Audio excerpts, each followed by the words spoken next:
जोहार झारखंड। मैं निधि आईफिस एकेडमी में आप सभी का स्वागत करती हूँ। आज का ये सीरीज़ में जेएसएससी सीजीएल 2022 के लिए लेकर आई हूँ, जिसका notification Jharkhand general graduate labour command competitive exam 2021 के नाम से आया है। इस एग्ज़ाम में टोटल 3 पेपर होंगे। पेपर 3 में एक है झारखंड, जिससे 40 क्वेश्चन होंगे और हर एक क्वेश्चन 3 मार्क्स का, यानी टोटल 120 मार्क्स होंगे। तो मैं झारखंड का पेपर के लिए ये एमसीक्यू का सीरीज़ लेकर आई हूँ, जिसमें हम लोग झारखंड के पेपर को एमसीक्यू के थ्रू कवर कर रहे हैं। और इसमें मेरा जो प्रायोरिटी रहेगा वो एग्ज़ाम के पॉइंट ऑफ व्यू से रहेगा। एग्ज़ाम में आप देखते हैं कि सबसे ज़्यादा क्वेश्चन पूछे जाते हैं झारखंड के जनजातियों से, झारखंड के जनजातीय विद्रोह से, झारखंड की जो शासन व्यवस्था है, जैसे कि मुंडा शासन व्यवस्था, पढ़ा शासन व्यवस्था, इससे क्वेश्चन ज़्यादा होते हैं। और यहाँ की जो सभ्यता एवं संस्कृति है, जिसमें लोकगीत, लोक नाट्य, वाद्य यंत्र, ये सब आते हैं। और जो भी हमारा जो इम्पोर्टेंट व्यक्ति रहे हैं, विभूति रहे, स्वतंत्रता सेनानी रहे, या जो भी प्रमुख व्यक्ति रहे हैं, उससे क्वेश्चन ज़्यादा पूछे जाते हैं। तो सबसे पहले हम लोग इस टॉपिक्स को कवर करेंगे और उसके बाद धीरे धीरे सारे सिलेबस को कवर करेंगे। तो आज का ये सीरीज़ जो है, इसमें हम लोग झारखंड की जनजातियाँ पढ़ रहे हैं, उरांव जनजाति। और ये सीरीज़ हमेशा डेली आपका सुबह 7 बजे, सुबह और शाम डेली 7 बजे आपको हिंदी में एमसीक्यू आएगा और इंग्लिश में एमसीक्यू 8 बजे। ठीक है, तो हिंदी में अगर आप एमसीक्यू करना चाहते हैं झारखंड का, तो आप डेली सुबह और शाम 7 बजे आइए। और अगर आप झारखंड का एमसीक्यू इंग्लिश में करना चाहते हैं, तो डेली सुबह और शाम 8 बजे आइए। 8 बजे डेली सुबह शाम इंग्लिश में एमसीक्यू का सीरीज होगा 7 तारीख से, और अभी हो रहा है हिंदी में। ठीक है, तो चलिए ये सेशन को शुरू करते हैं। हम लोग आ जाते हैं उरांव जनजाति में। 10 क्वेश्चन कर चुके हैं, आज हम लोग 11 क्वेश्चन से करेंगे। पहला 11 नंबर क्वेश्चन है आज का पहला, और ऐसे 11 नंबर। ठीक है, तो 11 नंबर क्वेश्चन है, धूमकुड़िया किसकी युवागिरी का नाम है? धूमकुड़िया क्या है? एक युवागिरी है, एक ऐसा केंद्र है, ऐसा जगह है जहाँ पे युवक और युवतियाँ प्रशिक्षण लेने के लिए आते हैं, ट्रेनिंग लेने के लिए आते हैं। तो ये धूमकुड़िया है। ठीक है, तो ये धूमकुड़िया किस जनजाति का है? हर जनजाति में इसे अलग अलग नाम से जाना जाता है। ठीक है, मुंडा जनजाति में भी धूमकुड़िया जैसा एक सांस्कृतिक केंद्र होता है। तो ये उरांव जनजाति का है। ठीक है, उरांव जनजाति का धूमकुड़िया है और मुंडा जनजाति का अखड़ा है। नेक्स्ट आते हैं क्वेश्चन नंबर 12। धूमकुड़िया में प्रवेश कब होता है? प्रवेश अगर आप आना चाहते हैं धूमकुड़िया में, तो कब कर सकते हैं? तो इसका सही आंसर होगा प्रत्येक 3 वर्ष में, यानी ऑप्शन नंबर ए। ठीक है, प्रत्येक 3 वर्ष में धूमकुड़िया में प्रवेश होता है। क्वेश्चन नंबर 13 आते हैं। धूमकुड़िया क्या है? ये क्या है? कीड़ा स्थल है, स्वास्थ्य केंद्र है, प्रशिक्षण केंद्र है, या इनमें से कोई नहीं? तो ये क्या है? ये एक प्रशिक्षण केंद्र है। ठीक है, ट्रेनिंग सेंटर है, option number B. Question number 14 आते हैं।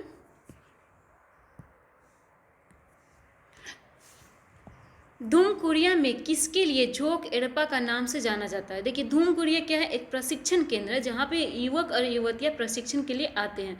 तो धूमकुड़िया 2 होता है, युवक के लिए अलग होता है, युवतियों के लिए अलग होता है। ठीक है, जो युवक के लिए होता है उसे झोंक एड़पा कहते हैं। ठीक है, क्या कहते हैं? झोंक एड़पा, यानी कि इसका आंसर हो जाएगा युवक के लिए, ऑप्शन नंबर बी। ठीक है, धूमकुड़िया झोंक एड़पा किसके लिए होता है? युवकों के लिए। और धूमकुड़िया नेक्स्ट आते हैं क्वेश्चन नंबर 15 में। पहले बता देंगे तो फिर पढ़ेंगे कैसे। धूमकुड़िया की युवतियों की धूमकुड़िया का नाम क्या है? जो युवतियाँ धूमकुड़िया में जाती है उसको क्या कहते हैं? उसे कहते हैं पेल एड़पा। ठीक है, यहाँ पे आपको याद रखना है, अगर झोंक एड़पा रहा तो युवक हो गए, और पेल एड़पा रहा तो कौन हो गई? युवतियाँ हो गई। और किसके लिए? धूमकुड़िया के लिए। किस जनजाति में? उरांव जनजाति में। ठीक है, नेक्स्ट आते हैं क्वेश्चन नंबर 16।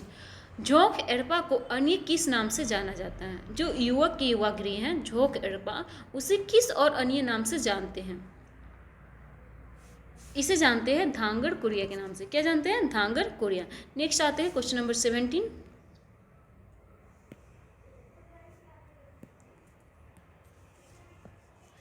झोंक एड़पा की देख रेख कौन करता है? जो झोंक एड़पा धूमकुड़िया है उसका देख रेख कौन करता है? इसका आंसर हो जाएगा धांगर। कौन करता है? धांगर। महतो यहाँ पे उरांव जनजाति में महतो जो है वो गांव का प्रधान होता है और जो पाहन है वो धार्मिक प्रधान होता है। ठीक है, उरांव जनजाति में महतो कौन है? गांव का प्रधान है और पाहन कौन है? धार्मिक प्रधान है। और यहाँ पे ऑप्शन बचता है धांगरिन एवं धांगर। तो जो युवक का जो करता है उसे धांगर कहते हैं और जो युवती का जो है पेल एरपा उसकी जो देखरेख करती है उसे धांगरिन कहते हैं। तो यहाँ पे ऑप्शन है बी। ठीक है, नेक्स्ट आते हैं क्वेश्चन नंबर 18। पेल एरपा की देखरेख करने वाली क्या कहलाती है?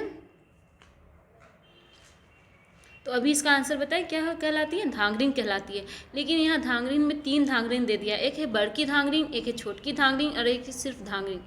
ठीक है, और डी है महताइन। तो देखिए अगर सिर्फ धांगरिन और उसके अलावा अदर्स ऑप्शन होते हैं जैसे कि महताइन या फिर हाड़ो, इस तरह से कुछ कुछ वर्ड्स होते हैं जनजातियों में यूज होते हैं जो देख रेख करते हैं।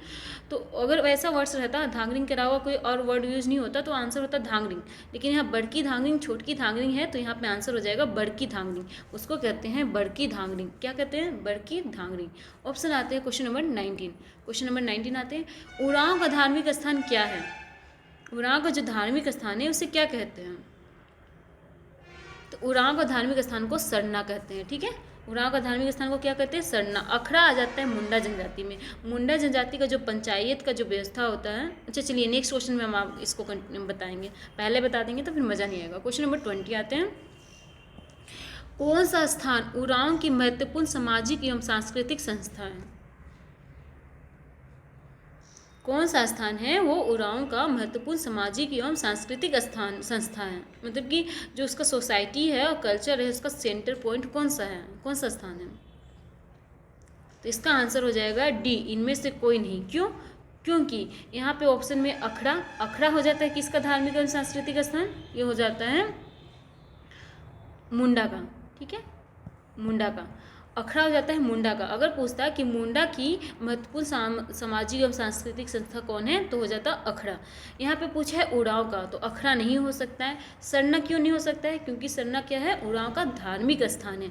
युवागिरी भी हो सकता है, लेकिन देखिए यहाँ की युवागिरी को हम लोग क्या कहते हैं? धूमकुरिया कहते हैं। तो ऑप्शन में धूमकुरिया होना चाहिए। धूमकुरिया ऑप्शन में नहीं है इसलिए इनमें से कोई नहीं कर सकते। लेकिन इनमें से कोई नहीं के प्लेस पे कोई और नाम रहता और यहाँ पे सिर्फ युवागिरी रहता तो हम लोग युवागिरी कर सकते थे। ठीक है, ऐसे इसके युवागिरी को हम लोग क्या कहते हैं? धूमकुरिया। तो आंसर के ऑप्शन क्या होना चाहिए? धूमकुरिया। नेक्स्ट आते हैं क्वेश्चन नंबर 21। देखिए ये क्वेश्चन जो है बुक जो है वो सब सारे राइटर्स अपने अपने बुक्स लिखते हैं, तो जिनकी जैसे जिनको जितना हो पाता है उस टाइम पे वो उतना अपना बेस्ट देने की कोशिश करते हैं।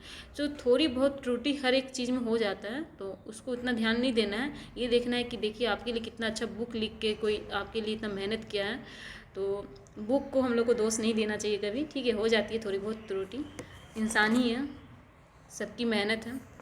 क्वेश्चन नंबर 21 आते हैं। ठीक है, वहाँ पे होना क्या चाहिए था? धूमकुरिया। नेक्स्ट आते हैं 21। उरांव का मुख्य पूजा स्थल किस नाम से जाना जाता है? उरांव का मुख्य पूजा स्थल जाना जाता है सरना के नाम से। क्या नाम से जाना जाता है? सरना। ठीक है, यहाँ पे होप क्वेश्चन नंबर 20 मेरा ज़्यादा मेसअप नहीं किए हों, ज़्यादा बोल दिए लगता है। यहाँ पे एक सिंपल वे में बताना चाहते हैं। उरांव की महत्वपूर्ण सामाजिक एवं सांस्कृतिक संस्था है धूमकुरिया। क्या है? धूमकुरिया। ठीक है, अगर धूमकुरिया की जगह पे सिर्फ युवागिरी रहता और यहाँ पे कुछ और ऑप्शन रहता तो वो युवागिरी सही हो सकता था। ठीक है, यहाँ पे आप धूमकुरिया मान के चलिए। और यहाँ पे अगर पूछ देता उरा की जगह पे मुंडा, ठीक है, तो मुंडा का कौन हो जाता? अखड़ा। ठीक है, ये सिंपल सी बात है। क्वेश्चन नंबर 21 हो गया है कि उरांव के मुख्य पूजा स्थल को क्या कहते हैं? सरना कहते हैं। नेक्स्ट आते हैं क्वेश्चन नंबर 22। उरांव में अस्थि विसर्जन समारोह को क्या कहते हैं? उरांव में अस्थि विसर्जन की जो समारोह होता है उसे क्या कहते हैं? उसे कहते हैं हाड़ बोड़ा। क्या कहते हैं? हाड़ बोड़ा। यहाँ पे हाड़ बोड़ा और हाड़ जोड़ा दोनों एक जैसे ऑप्शंस दे दिए हैं, तो आपको इसका वर्ड याद रखना है। वर्ड है हाड़ बोड़ा। नेक्स्ट आते हैं क्वेश्चन नंबर 23। उरांव में विवाह का सबसे प्रचलित रूप क्या है? मीन्स की सबसे ज़्यादा ट्रेंड में जो विवाह होता है वो कौन सा विवाह है? तो ये है आयोजित विवाह। ठीक है, आयोजित विवाह कौन सा विवाह होता है? वो विवाह है जिसमें अगुआ होता है। ठीक है, अगुआ होता है या फिर मीडिएटर होता है। एक अगुआ या एक मीडिएटर होता है, एक व्यक्ति या फिर एक लेडी भी हो सकती है जो वर पक्ष वधु पक्ष को मिलाती है और फिर विवाह कराती है। तो यही उरांव का सबसे प्रचलित विवाह है। संथालों में भी आयोजित विवाह ही सबसे प्रचलित है। मुंडा में जाएंगे तो मुंडा में भी यही चीज़ देखने को मिलेगा, ठीक है। इसकी मोस्टली आप जितने भी ह्यूमन सोसाइटी है उसमें आप देखेंगे कि आयोजित विवाह ही मोस्टली होता है। अब तो इसका ऑनलाइन वर्जन आ गया है, शादी.com, मैट्रिमोनियल.com, ठीक है। तो नेक्स्ट आते हैं क्वेश्चन नंबर 24। धर्मेश किसके मुख्य देवता हैं? धर्मेश किसके मुख्य देवता हैं? ये है उरांव जनजाति के, ठीक है। हम लोग इससे पहले संथार पढ़ चुके हैं, तो हम एक बार पूछ लेते हैं कि संथार के मुख्य देवता कौन है। संथाल के मुख्य देवता है सिंहभोंगा, जिसे हम लोग ठाकुर देव के नाम से भी जानते हैं। और उरांव के कौन है? धर्मेश। नेक्स्ट हम लोग जब पढ़ते जाएंगे तो जो जो पढ़ चुके हैं उसको एक कोशिश करेंगे कि थोड़ा बहुत रिपीट कर पाएँ, जिससे क्वेश्चन माइंड में रहे। नेक्स्ट आते हैं क्वेश्चन नंबर 25। त्योहारों में यानी कि फेस्टिवल्स में केरिया वस्त्र का प्रयोग किस जनजाति के पुरुष करते हैं? एक वस्त्र का नाम लिया गया है केरिया, ठीक है। आपको ये याद रखना है केरिया क्या है, वस्त्र है। ये भी क्वेश्चन में पूछा जा सकता है केरिया क्या है, ऑप्शन देगा वस्त्र, आभूषण या फिर ईटीसी, कुछ भी ऑप्शंस रहेंगे। तो ये केरिया क्या है? एक वस्त्र है जिसे कौन पहनते हैं? पुरुष पहनते हैं। याद रखना है कौन पहनते हैं? पुरुष। और ये किस जनजाति के में ये प्रचलित है कि केरिया वस्त्र पहनकर त्यौहार मनाते हैं? तो यह है उरांव जनजाति, ठीक है। उरांव जनजाति में होता है। क्वेश्चन नंबर 26 आते हैं। त्योहारों में त्यौहार के समारोह में स्त्रियों द्वारा पहने जाने वाले वस्त्र को क्या कहते हैं? अच्छा, यहाँ पे एक वर्ड छोड़ दिया है, उरांव जनजाति, ठीक है।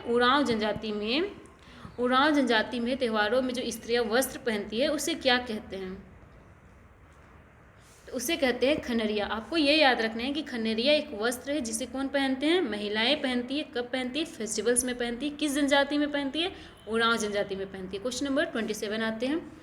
उरांव के ठाकुर देव कौन से देवता हैं? उरांव के जो ठाकुर देव है वो कौन से देवता हैं? जैसे कि ठाकुर देव जो हैं संथाल जनजाति में कौन है? सिंहभोंगा है जो मेन गॉड है, ठीक है। लेकिन यहाँ पे उरांव में जो ठाकुर देव हैं वो मेन गॉड नहीं है। यहाँ के मेन गॉड कौन है? धर्मेश। और ठाकुर देव कौन से देवता है यहाँ पे? तो उरांव में जो ठाकुर देव हैं वो है ग्राम देवता। कौन है? ग्राम देवता। नेक्स्ट आते हैं क्वेश्चन नंबर 28।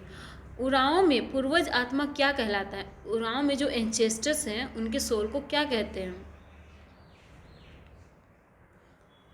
उरांव में जो एंसेस्टर्स हैं उनके सोल को कहते हैं कुल देवता।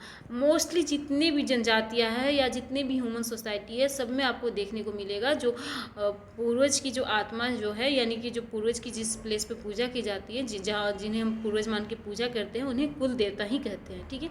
मोस्टली ह्यूमन सोसाइटी में इंडिया में कुल देवता ही कहा जाता है, ठीक है, जहाँ पे एंसेस्टर्स की पूजा होती है। नेक्स्ट आते हैं क्वेश्चन नंबर 29। सीमांत देवता डीहवार क्या है? सीमांत देवता डीहवार किसके देवता है? जो डीहवार है वो किसके देवता है? तो ये किसके देवता है? उरांव जनजाति के, ठीक है। उरांव जनजाति के देवता है डीहवार। डीहवार किसके देवता है? उरांव जनजाति का। और ये कौन से देवता है? तो ये सीमांत देवता है, ठीक है, बाउंड्री, ठीक है। सीमांत मतलब बाउंड्री। सीमांत की जो देवता है उसे क्या कहते हैं? डीहवार कहते हैं ना। एक वर्ड है नागपुरी में डी कुछ है, डी से डिहरी,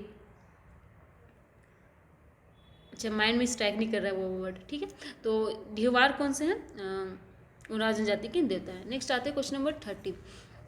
उरांव का पहाड़ देवता क्या कहलाता है? उरांव के जो पहाड़ देवता है माउंटेन के देवता है, हिल के, पहाड़ के, ठीक है, तो उसे क्या कहते हैं?